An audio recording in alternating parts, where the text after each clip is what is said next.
Who here loves heroes? We all love heroes, don't we? And today, I'm going to share with you how you can become a hero and make a difference in someone's life. As a matter of fact, you could already be a hero and have no idea. You are an unintentional hero. Let me tell you a story. It was late 2000, and Sandy was getting ready for the biggest day of her life, her magical wedding. They had 450 guests. Her wedding gown was custom made and embedded with Swarovski crystals. The ballroom was overflowing with white flowers. There were candles along the runway. And she felt like a princess in a fairy tale as her father walked her down the aisle. As soon as her fairy tale wedding ended, she was whisked away to her husband's country, here in the United States, a country she's never been before, and thousands of miles away from her family. Fast forward, 3 years later, they had a beautiful 2-year-old baby girl and a second child on the way.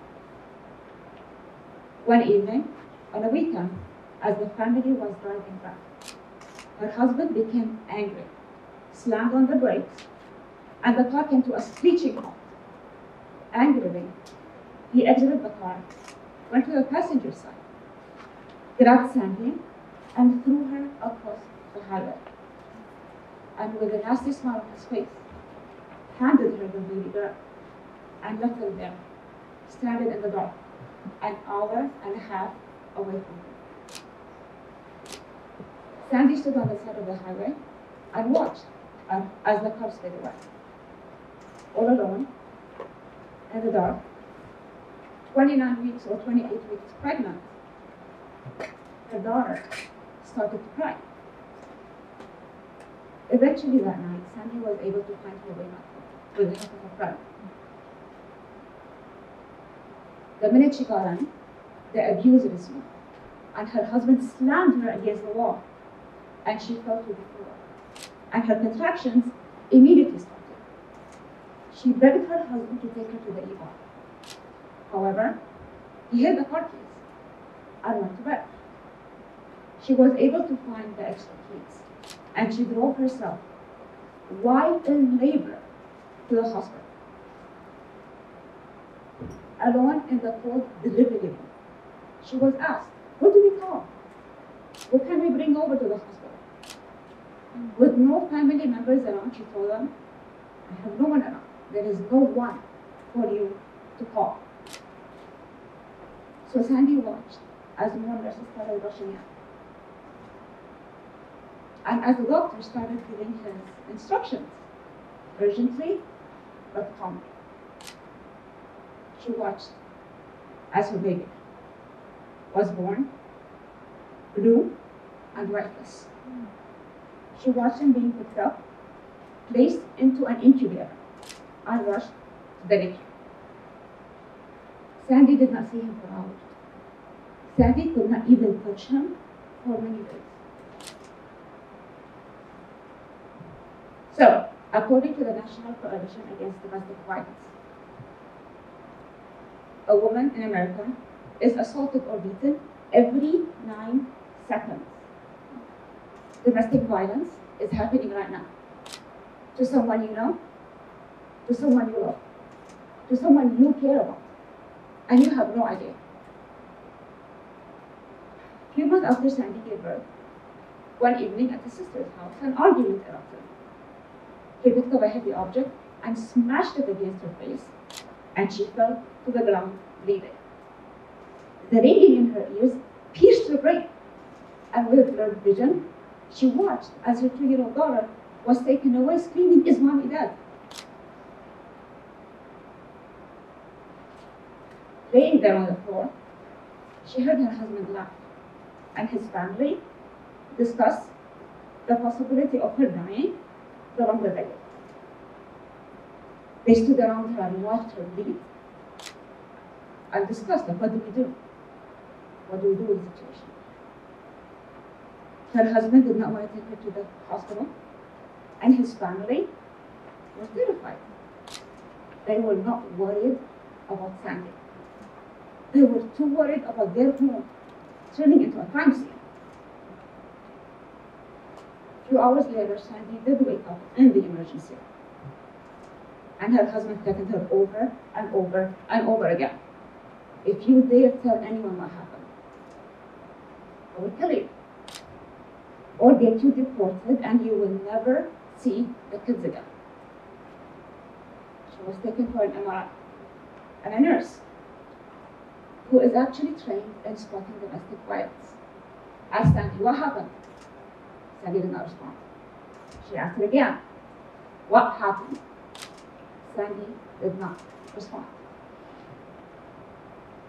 So the nurse told her, honey, if you do not speak up, next time you're going to be brought in a body bag.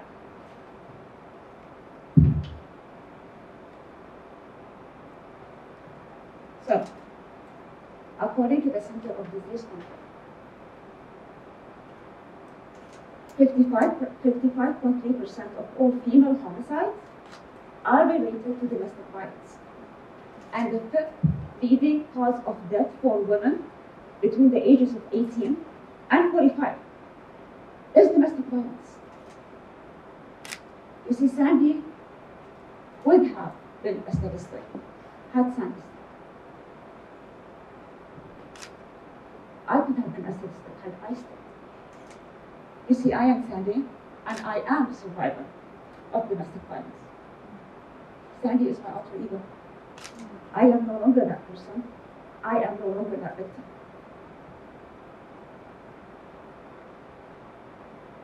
So people ask, why do you stay? Domestic violence does not happen overnight. It takes grooming. It does not know race, age, gender, social status, or religion. And getting out does not happen at the spur of the moment. And for many who have tried, it resulted in their murder.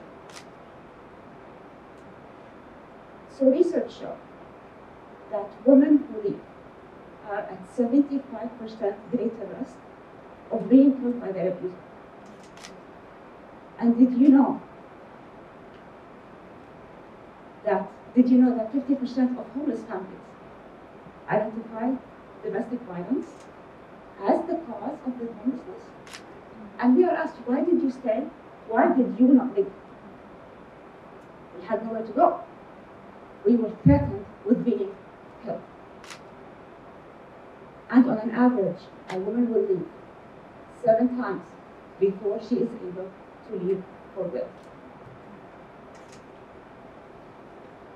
We stay because we are afraid for our kids. Because we are threatened over and over and over again. Either they would kill us, or they would take our kids away from us. That is why we stay. We are not afraid for our own lives. We are afraid of what's going to happen to our children without us. So at the beginning of my talk, I told you I will share with you how you can become an unintentional hero. This is not exclusive to domestic violence, and here's how. First, lead with passion by finding your why. Leaders inspire action because they are passionate about the why they do what they do. Do you know why you do what you do? Why do you get up in the morning? Why do you go to work every day?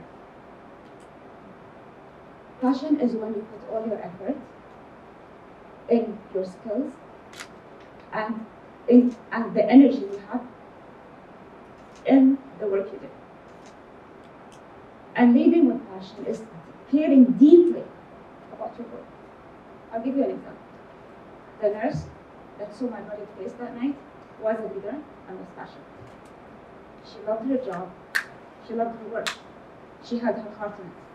And her heart spoke out when she told me, if you don't speak up next time, you will be brought in a body bag. And her words saved my life. Second, speak up. I was in class one day. There were approximately 200 students. A young lady walked in. Her face was bruised. badly bruised. Her eyes were bloody. 200 students saw her. Not a single person said a word. So people don't speak out of fear. Fear of being shut down, fear of interfering in what we believe is not our business. And fear, my friends, is contagious. And just like fear, courage is contagious. I ask you to speak up against or for anything you believe or you're passionate about. I am passionate about the fight against domestic violence. And since I started talking with you today, approximately 100 women were victimized. By the end of the day, today, there will be 9,591 victims. And out of those victims, 3 will be murdered. And I ask you to join me in speaking up against it. But you can speak up for or against anything you believe in. Mental health issues, human trafficking, financial issues, whatever it is that you are passionate about, speak up for or against it. And finally, after speaking up, listen. So 2 prosecutors went after my ex. They wanted to prosecute. I did not. And I told them, I don't want to. I'm scared, I'm not going to do it. They listened. They listened without judgment. They listened with kindness. Listening is an art. Listening is an art that requires putting others over self and requires attention. So let's listen and let's be kind when listening. And one of my favorite quotes by Socrates, it says, be kind, for everyone you meet is fighting a battle you know nothing about.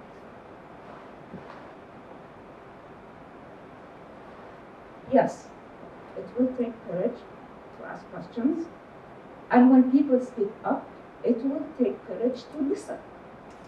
But wouldn't you agree with me that if you and I speak up, and then have the courage to listen, that it will be totally worth it if we are able to prevent one tragedy or save one life?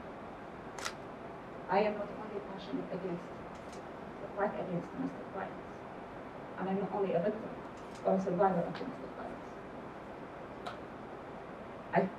I joined the fight against it, and I ask that you join us.